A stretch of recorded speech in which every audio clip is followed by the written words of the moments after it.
chapitre 3. 1 Roi chapitre 3. Quelle belle histoire. Après, on va tirer quelques leçons pour parler de la vérité. Et c'est quoi la vérité? La vérité dans la course.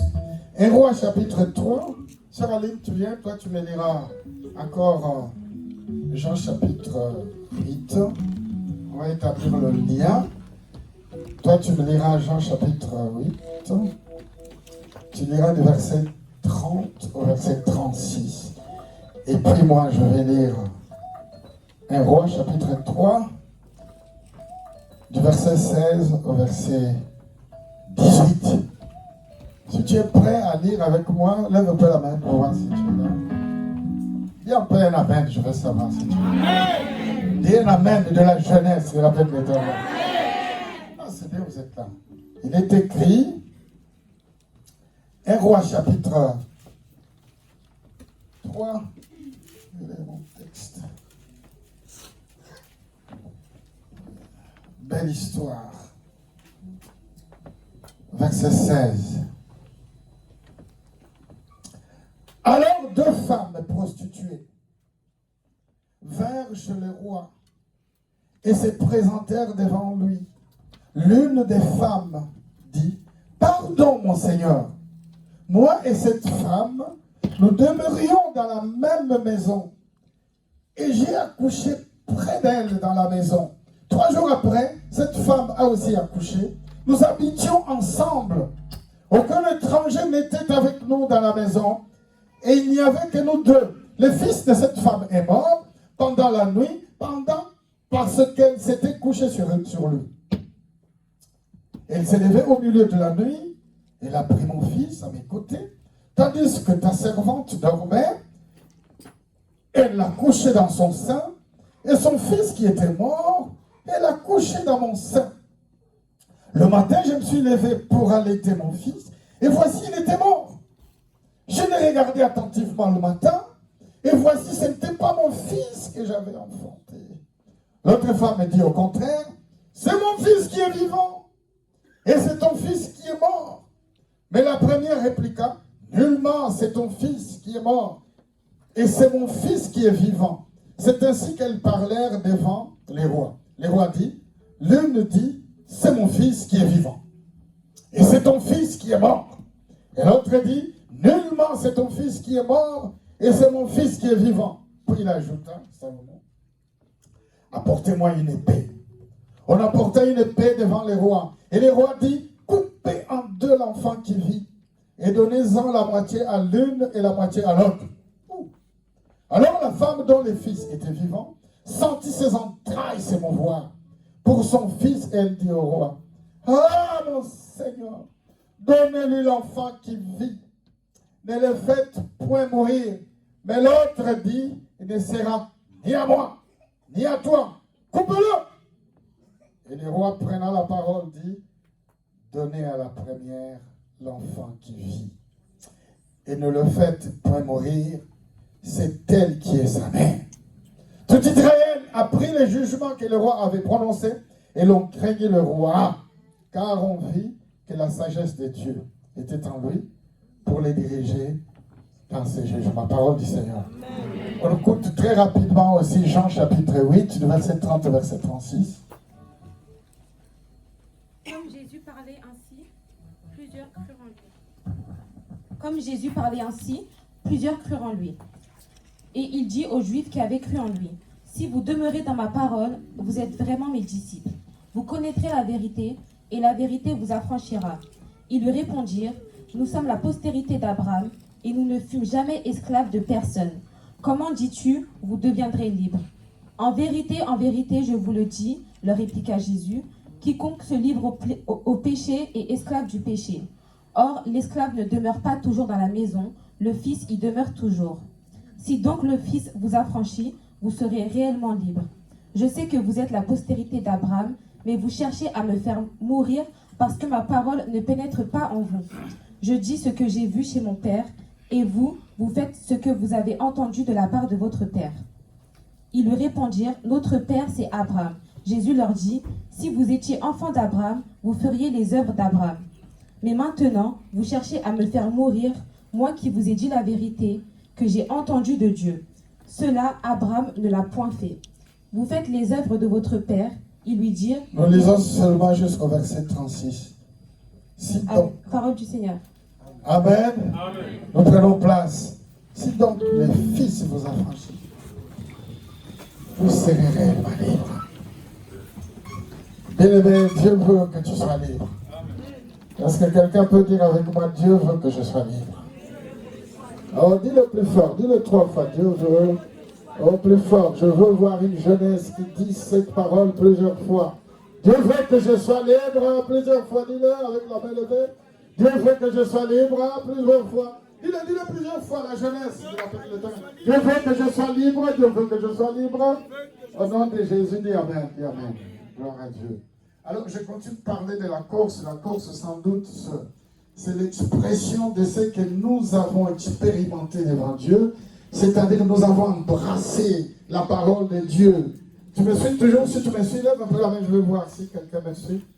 La course, bien-aimée, c'est l'expression de notre foi.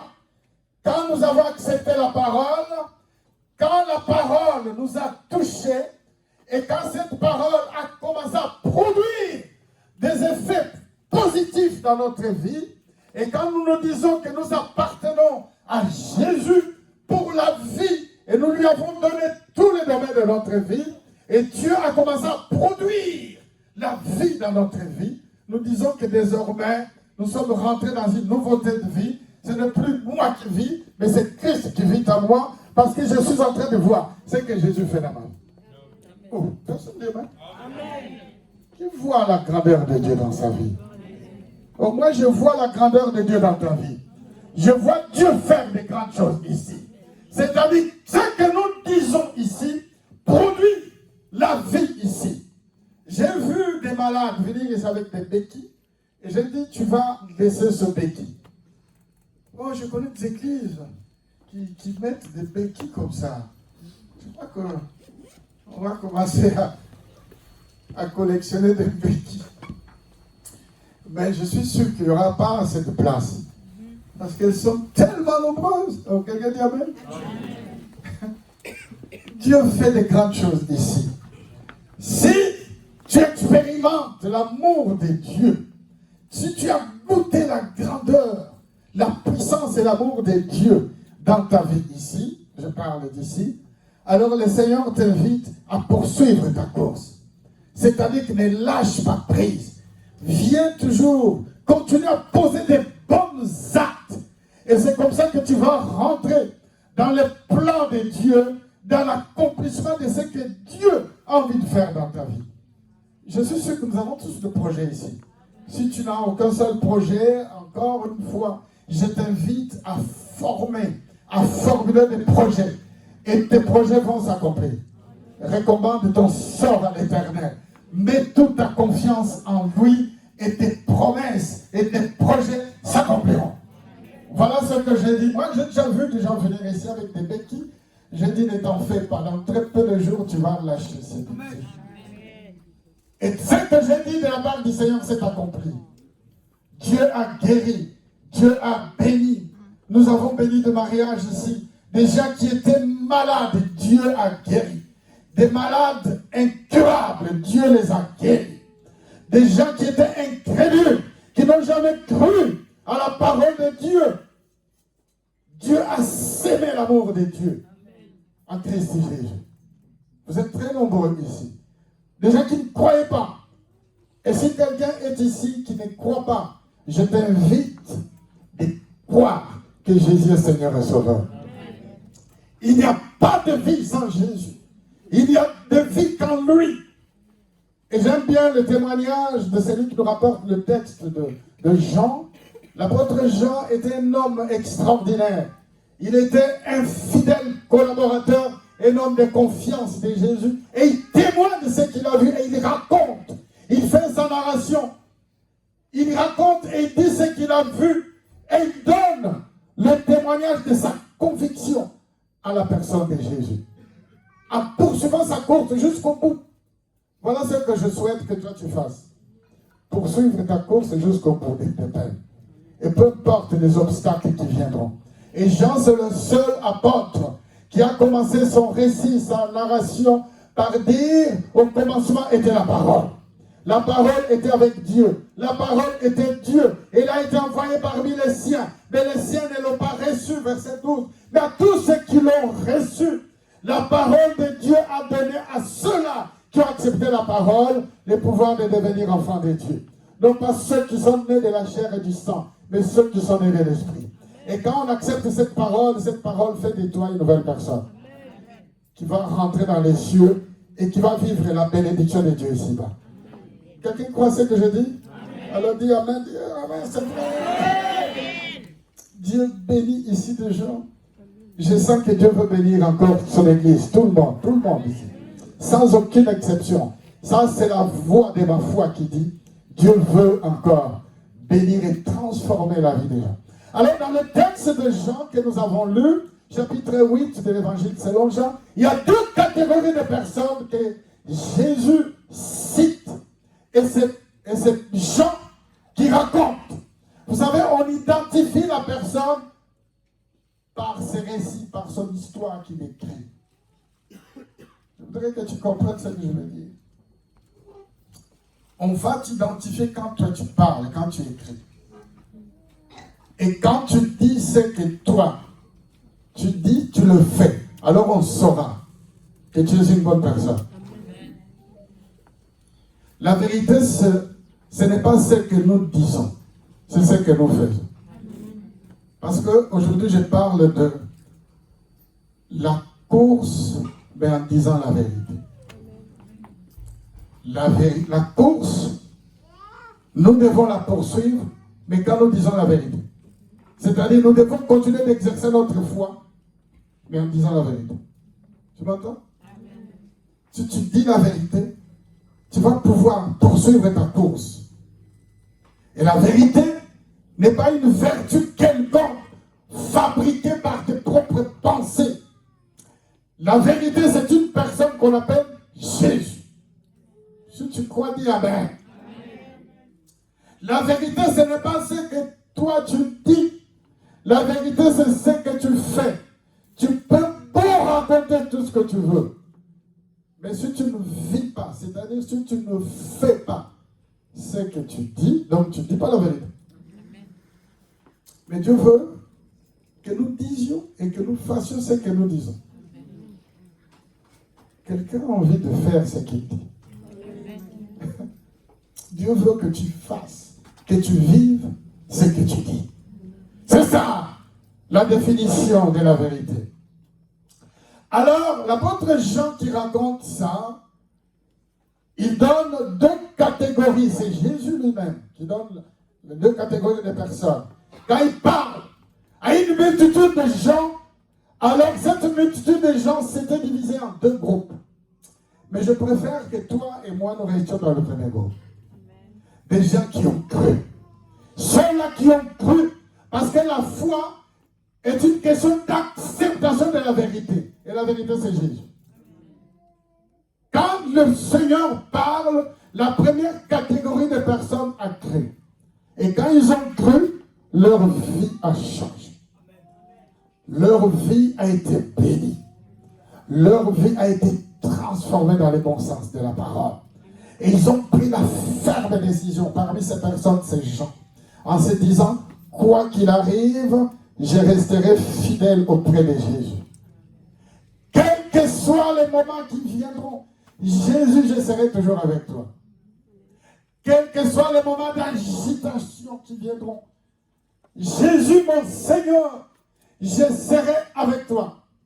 Ce matin, j'ai envie de voir quelqu'un qui me dise, Papa Antonio, quel que soit ce qui viendra, je resterai à côté de toi. Parce que toi, tu es celui qui défend la vérité. Même si tu es un homme avec des faiblesses, mais je vais continuer de soutenir ce que toi tu soutiens, à savoir Jésus, le roi des rois.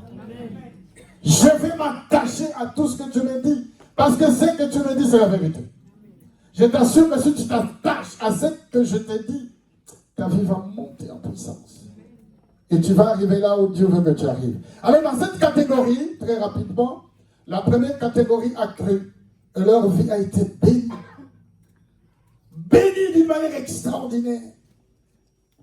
La première catégorie de ces gens-là, ce sont ceux qui s'accrochent et qui se disent pour rien au monde, je ne lâcherai pas ma foi, mais je vais continuer de poser des bonnes œuvres afin que Dieu accomplisse ce qu'il a prévu dans ma vie. Je m'arrête là.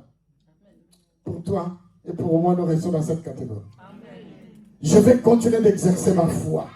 Je viendrai toujours ici dans ces lieux pour nourrir mon âme et mon esprit et d'avancer. Si j'ai envie d'ouvrir une société, je sais que la parole qui s'annonce ici va me permettre d'ouvrir ma société.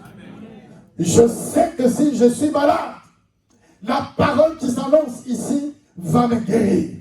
Je sais que même si je suis perturbé, quand je viens ici, j'écoute la parole qui est annoncée. Le Seigneur va m'accorder la délivrance. Tu crois ce que je dis? C'est vrai. C'est-à-dire c'est la vérité. Et la vérité, c'est Jésus. Et Jésus est prêt à faire ce que je vous dis. La deuxième catégorie, je ne veux pas que tu sois dans cette catégorie. Mais je te forme quand même. Parce que la deuxième catégorie, Jésus parle. Et ces gens-là ont commencé à poser des questions. Mais nous sommes les enfants d'Abraham. Nous n'avons jamais été esclaves. Et d'ailleurs, ce que tu dis, nous ne croyons pas ce que tu dis. Parce que toi, tu dis que tu viens du ciel. Comment est-ce que tu peux venir du ciel? Et Jésus continue de dire que c'est vrai. Moi, je suis venu du ciel. Et tout ce que j'ai dit ne vient pas de moi. Mais ça vient de mon Père qui m'a envoyé. Ils ont commencé à dire qu'il était en train de blasphémer. Il disait ce qu'il faisait. Nous avons besoin de faire ce que nous nous disons. Et c'est comme ça que nous allons être identifiés comme des enfants de Dieu. Alors cette deuxième catégorie, je ne veux pas que tu sois là, mais je t'informe quand même que cette deuxième catégorie n'est pas la bonne. Dieu veut que nous rejoignions la première catégorie. Quelqu'un dit amen? Alors Salomon, nous avons lu le texte de Salomon. Cet homme puissant, cet homme qui avait remplacé son père sur son trône, parce qu'il avait été choisi par Dieu et il était aussi obéissant. On n'est pas fils de son père parce qu'on est seulement un fils biologique, mais c'est parce qu'on est obéissant devant son père. Quelqu'un comprend ce que je dis? Jean commence son récit par dire ce qu'il pense de Jésus. Il dit au commencement était la parole. La parole était avec Dieu. C'est-à-dire il est en train d'élever qui est Jésus dans sa vie. Ah, c'est beau. La prière de notre Père qui est au ciel. Quand tu veux prier, et Jésus dit quand vous priez, dites notre Père qui est aux cieux. Si tu veux obtenir quelque chose de la part de quelqu'un, parle du bien de lui. Puisque nous sommes en train de nous accentuer sur la famille. L'enfant qui veut aller vers son père pour demander une nouvelle paire de baskets pour la rentrée, il faut que tu commences par dire, ah papa, tu es le plus grand papa du monde. Tu es le papa le plus puissant du monde. Tu es le papa le plus fort que je n'ai jamais eu. Si tu dis ça, papa te donnera la paire de chaussures. Ouais. Tu vas t'adresser à maman et dire, maman, donne-moi 105 euros. Ah, mais tu sais, non? Non. Commence par dire, maman, tu es la plus belle maman du monde. Ah, tu es une maman extraordinaire. Ah, maman, je ne connaîtrai jamais une maman comme toi. Et c'est vrai en plus. Ou non? Élève ta main. Ne demande pas tout de suite ce que tu veux. Mais dis qu'est-ce que ta mère représente. Jean dit qu'est-ce qui est Jésus. Au commencement était la parole. Et Jésus va dire quand vous priez, dites, notre Père qui est aux cieux, que ton nom soit sanctifié, que ton règne vienne, que ta volonté soit faite sur la terre comme au ciel. C'est seulement après qu'il va dire, donne-nous. Il commence par identifier dans nos maisons. Comme à l'appel de l'Éternel, nous sommes tous des jeunes, dis amen. Quand tu veux obtenir quelque chose de la part de Dieu, dis à Dieu qu'est-ce qu'il est pour toi. Et pour les jeunes, les enfants que nous avons à l'appel de l'Éternel, si tu veux obtenir quelque chose auprès de ton père, de ta mère, dis qu'est-ce que ta mère et ton père représentent pour toi.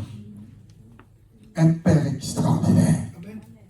Un père et une mère qui t'ont élevé, qui t'ont bercé, qui t'ont donné le grand amour que tu n'obtiendras nulle part ailleurs. Et continue d'honorer tes parents. Continue de les aimer. Peu importe les temps et les circonstances. Ne te sépare jamais avec tes parents. Voilà ce que nous disons à l'appel de l'Éternel.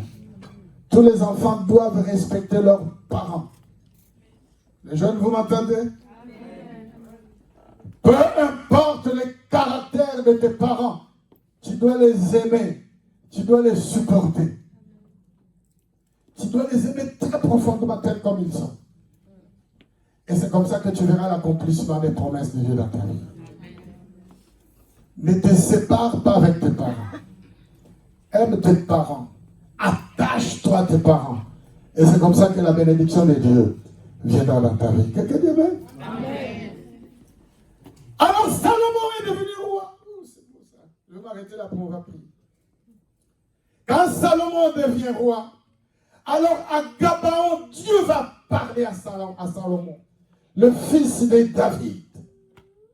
Lui qui avait remplacé son père sur son trône. Je n'ai pas envie de rentrer dans le détail parce qu'il y a d'autres frères de Salomon qui voudraient aussi prendre la place de Salomon. Quand Dieu t'a déjà choisi pour arriver quelque part où Dieu veut que tu arrives, tu vas arriver. Amen.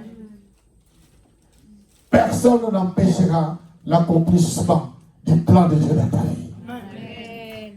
Alors quand Salomon devient roi, tu me suis toujours? Là, on peut la même pouvoir si tu me suis toujours. Dieu peut la mettre très fort. Ah, la mettre très, très, très fort, très fort, très fort, très fort. À Gabaon, Dieu va parler à Salomon. Salomon, comme tu es devenu roi, demande tout ce que tu veux. Alors Salomon va répondre à Dieu, je ne suis qu'un enfant. Et je suis devant un peuple innombrable.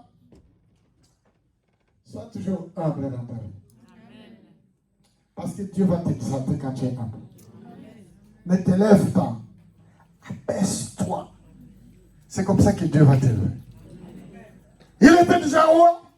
Et Dieu va dire à Salomon, Salomon, demande tout ce que tu veux. Et Salomon va répondre en disant à Dieu, va lire le texte que nous avons lu, chapitre 3 de 1 roi.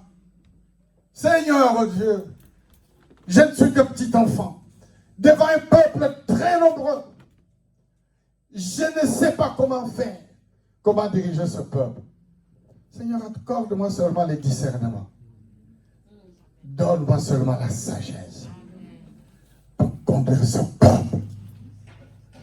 Et Dieu dit à Salomon, puisque tu ne demandes ni la richesse, ni la victoire sur tes ennemis, tu ne demandes rien d'autre que la sagesse.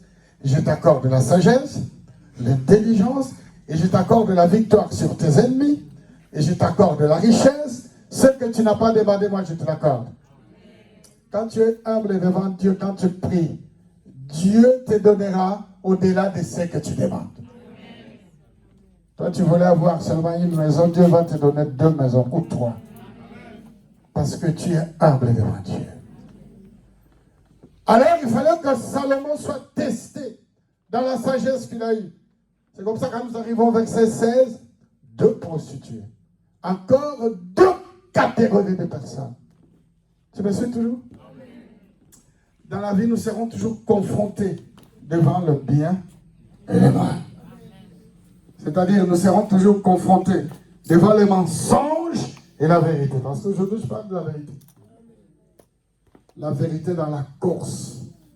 Pour poursuivre ta course, pour être un bon chrétien, pour réussir dans la vie de son couple, il faut toujours dire la vérité. Il y aura toujours des problèmes, et quand il y aura des soucis, dis toujours la vérité. Tu m'entends?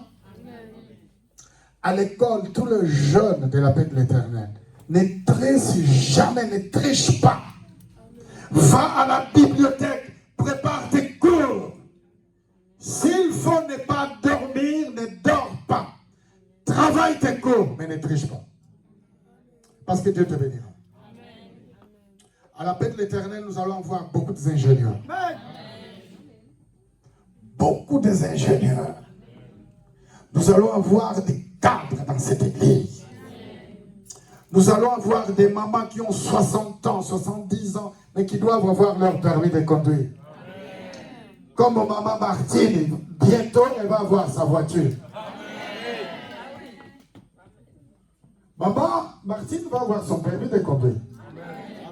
Parce que si nous ouvrons l'église, la paix de l'Éternel, à Mantes-la-Jolie, s'il faut maman Martine doit aller prophétiser à l'église de Mantes-la-Jolie, et si le train est perturbé, elle prend sa voiture toute seule et va Mantes-la-Jolie. Vous ne savez pas comment elle était, maman Martine, quand elle est arrivée dans cette église. Vous ne savez pas comment elle était. Malade comme tout. On va refaire ce qu'on a fait tout à l'heure au premier service. Ramène-la moi un peu. Ramène-la moi qu'elle vienne là debout. C'est ça le témoignage aussi de notre travail. Je connais, ramène-moi maman Martine ici. Très malade.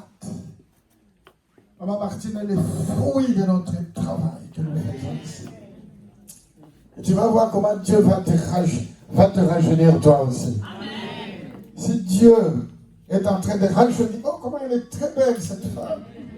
Dieu est en train de la rajeunir. En plus, habillée tout en blanc aujourd'hui dans la présence. On acclame Dieu pour elle. Jean est resté fidèle aux côtés de Jésus. Peu importe le temps. Reste toujours à mes côtés. Et tu vas voir comment Dieu va te rajeunir. Parce que Dieu est fidèle. Quand elle est arrivée, elle était très malade. Elle n'entendait pas. Pour ceux qui l'ont vu, elle était perturbée. On ne pouvait pas avoir une discussion avec maman Martine.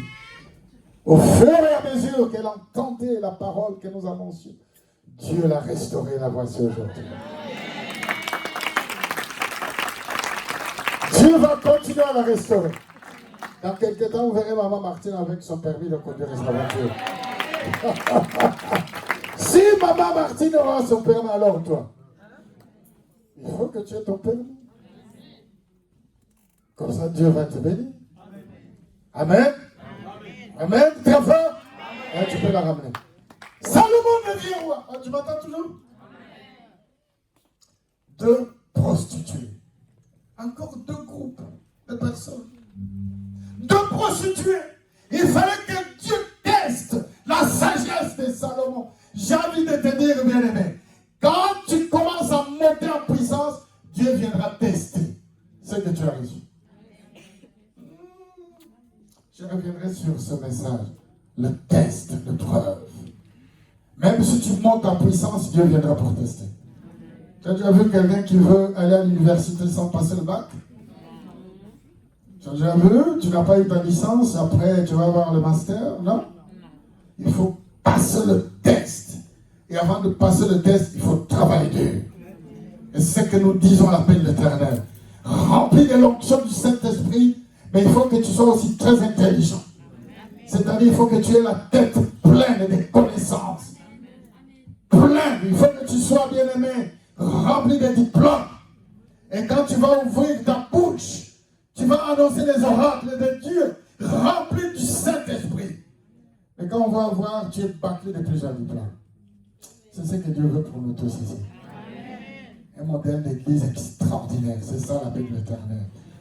Il fallait qu'on teste la foi, la sagesse de Salomon. Alors deux prostituées se sont présentées.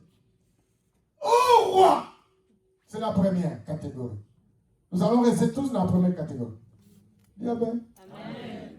Restons tous dans la première. La deuxième ne m'intéresse pas. Mais je vous l'informe quand même. Au roi, moi j'ai eu un enfant. Ces deux femmes étaient des prostituées. Nous sommes tous ici. Nous étions tous ici des prostituées. Tu m'entends? Ah, tu ne dis pas amen. J'ai lu le psaume 130. Je dois lire ce psaume. De toute façon, on reviendra là-dessus après, on va adorer. Et Dieu va parler. Et Dieu va nous bénir. Nous étions tous, bien-aimés, des prostituées. Mais le Seigneur est allé nous chercher. Du fond de la l'abîme, je t'invoque, ô Éternel.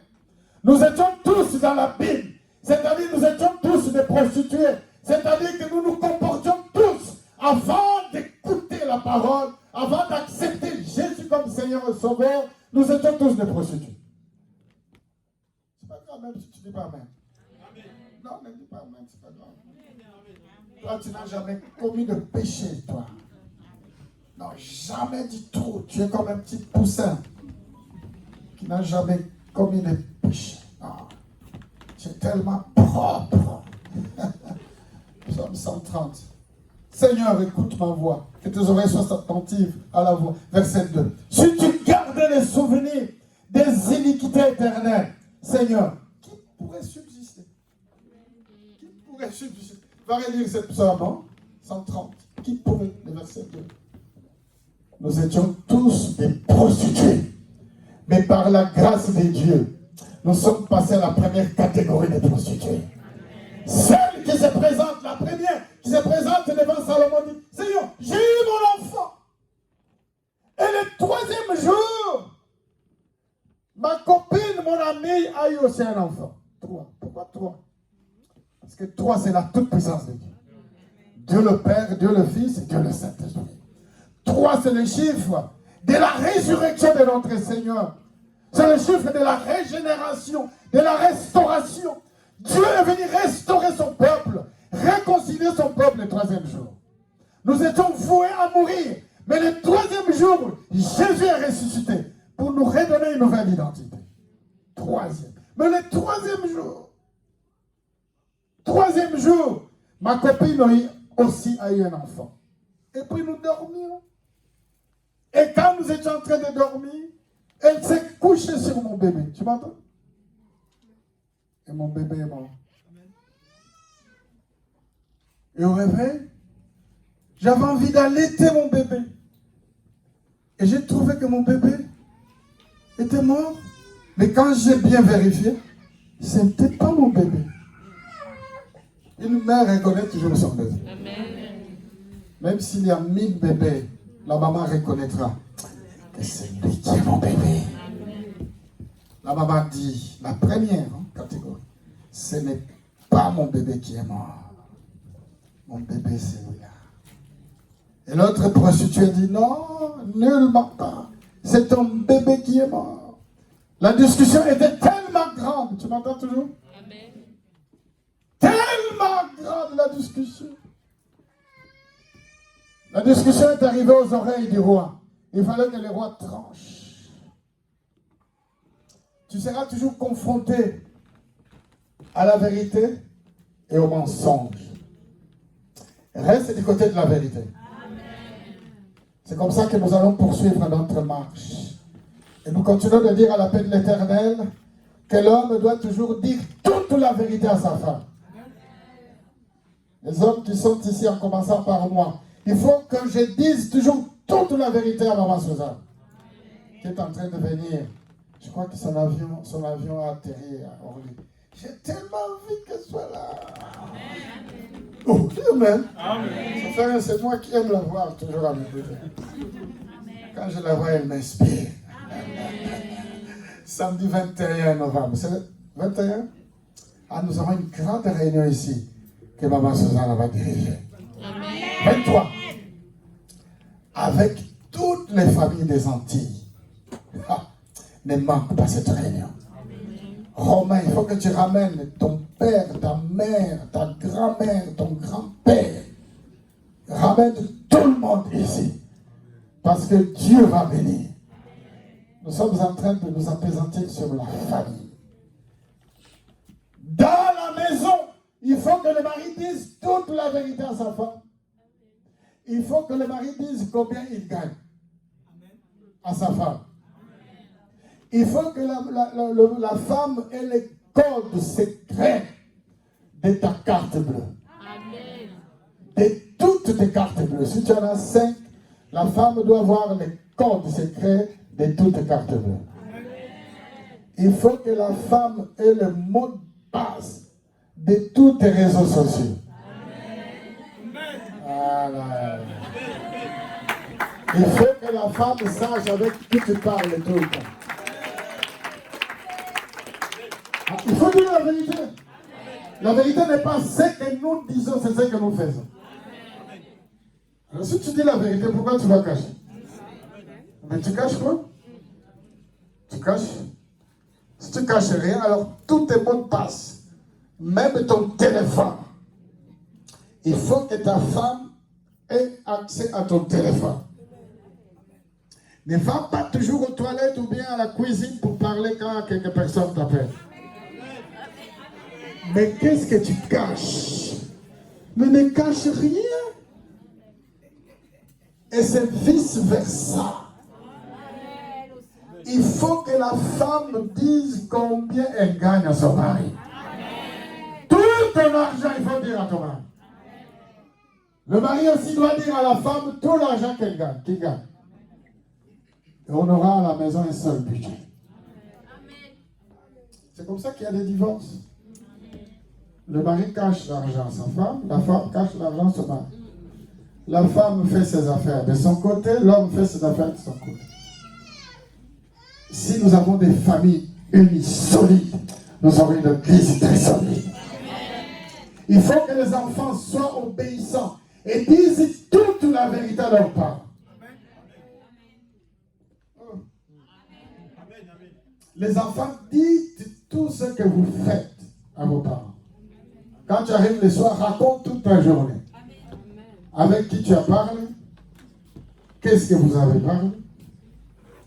Qu'est-ce que vous êtes raconté? Raconte tout. Dites la vérité. Au sein de ton entreprise, il faut que tu sois du bon côté. Ne vole pas. Tu m'entends? Sois un travailleur exemplaire. De toutes les façons, nous cessons de dire qu'on vous voit tous. Hein? Vous voyez que nous sommes filmés. Hein? Et je vous assure que nous sommes accompagnés partout. Au Canada, au Brésil, en Afrique du Sud, même en Chine. Nous avons reçu des appels des gens qui nous accompagnent de la Chine. Et on vous voit très bien. Et si tout ce que tu fais n'est pas conforme à la parole de Dieu, c'est-à-dire que Dieu est en train de remettre en cause ta vie, ton identité comme enfant de Dieu. Dans ton travail, ne vole pas. Parce que quand tu vas voler, ils vont te montrer l'image. Mais toi, tu adores Dieu. Mais tu es en train de voler dans mon entreprise. Mais si tu ne voles pas, tu vas gagner même ton patron. Comment est-ce qu'on n'arrive pas à gagner nos patrons, nos collègues de travail? Parce que nos comportements ne sont pas des comportements dignes d'enfants de Dieu. Sans parler, tes collègues te suivront immédiatement, automatiquement l'église. Parce que tu te comportes très bien. Fais toujours ce que Dieu te dit. Même si c'est difficile, fais-le. C'est-à-dire, pratique la vérité. Et la vérité qui est énorme. Alors, Salomon, il fallait qu'il tranche. Tu m'entends toujours? Bon, je ferme toutes les parenthèses. Parce qu'il va falloir compris. Tanis, tu peux prendre la place? Tandis que je finis. Tu me fais le son de mon âme soupire après toi. Mon âme soupire après toi. Et toi et mon esprit, à moi te cherche. Toi seul. Tu es le désir de mon cœur. Il fallait que Salomon tranche. La première femme dit, c'est mon bébé qui vit. Et la deuxième femme, non, c'est nullement pas son bébé. C'est mon bébé. Alors Salomon dit, apportez-moi l'épée. L'épée, c'est la parole de Dieu. La parole est venue pour trancher. Dieu veut trancher aujourd'hui dans ton cœur. Dieu veut enlever le mensonge pour ne laisser que la vérité. Parce que c'est la vérité qui affranchit. C'est la vérité qui rend libre. Le Seigneur veut te voir libre, bien-aimé. Vous savez, il y a des gens qui se sont enfermés eux-mêmes, qui veulent vivre dans le péché. Galates chapitre 5, le verset 1. Au lieu d'embrasser la vérité qui est Jésus, et cette vérité va te rendre libre, bien-aimé. Tu vas rentrer dans les plans et la bénédiction de Dieu. Il y a des gens qui persévèrent dans les mensonges, l'esclavage du péché. Aujourd'hui, Dieu veut que tu restes du côté de la vérité. la première catégorie. Et Salomon, levons-nous. Salomon dit, donnez-moi l'épée. Donnez-moi l'épée. Coupez cet enfant en deux. Coupez-le en deux. Coupez-le en deux. La maman qui était la mère du bébé dit, non Seigneur. Ses entrailles ont bougé. Non Seigneur. Laissez cet enfant en vie. Même s'il ne sera plus mon enfant. Au moins que cet enfant vive. Dieu veut que tu vives, bien-aimé. On va trancher. Il va falloir qu'on coupe tout ce qui n'est pas de Dieu. Et que seule la vérité reste dans ta vie. Et Salomon a tranché en disant, la mère de l'enfant, c'est celle-là qui ne veut pas qu'on coupe son enfant. Et la mauvaise a dit, coupez-le, peu importe. Cet enfant n'appartiendra à personne, ni à moi, ni à elle. Menteuse. Le diable était menteur. Dieu veut te libérer. Dieu veut que tu restes du bon côté. Du côté de l'Éternel. Dieu tout-puissant. Soupira, éteins mon esprit à moi de chercher ta seule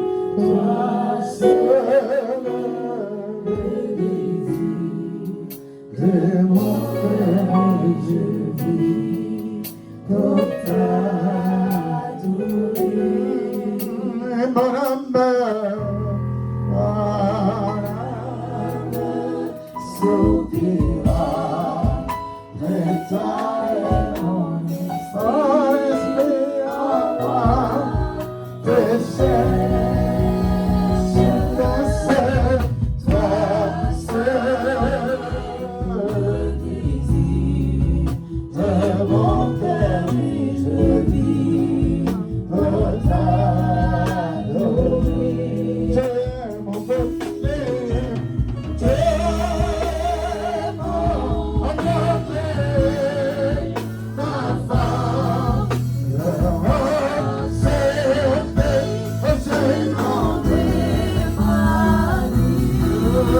Oh,